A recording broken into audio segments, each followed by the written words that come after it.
Guillaume, pour aujourd'hui, comment on peut digitaliser la conduite du changement? Alors déjà, il faut comprendre ce qu'est la conduite du changement avant de pouvoir parler de sa digitalisation. Donc on va partir du principe que vous savez ce qu'est la conduite du changement.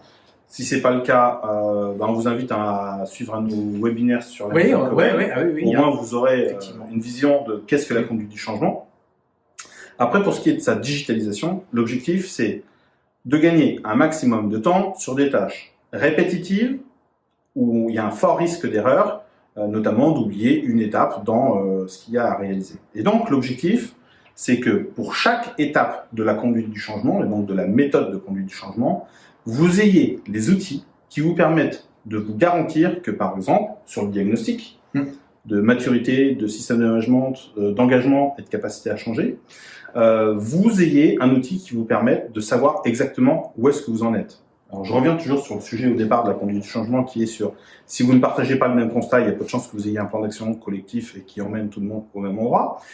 Je fais ce parallèle-là avec l'ordonnance et les analyses de sang. Automatiser le changement passe par j'ai un dispositif automatique d'analyse de sang. Donc j'ai des analyses qui sont propres. Et donc derrière, on amène les traitements qui sont adossés à chacune des variables. Et tout ça, aujourd'hui, doit être le plus automatique possible pour gagner un maximum de temps.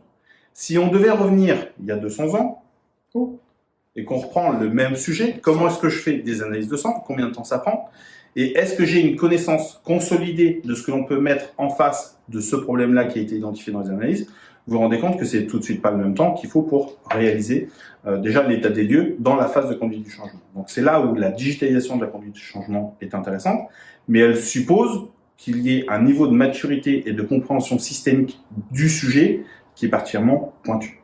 On va prendre un autre sujet, plus pratico-pratique, typiquement l'accueil des nouveaux collaborateurs ou l'annulation de la carte de sécurité. Vous gagnerez à avoir toujours le même message auprès de toutes les équipes à n'importe quelle heure du jour et de la nuit si vous avez automatisé votre dispositif parce qu'il vous permet de vous libérer du temps et il vous garantit que c'est bien le même message qui est délivré à tout le monde et pas en fonction de l'humeur du manager qui va lire le PowerPoint que vous avez essayé de produire sur un coin de table 15 minutes entre deux réunions parce que vous comprenez, il faut que le support sorte.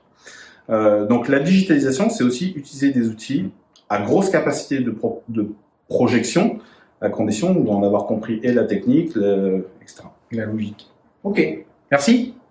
Salut.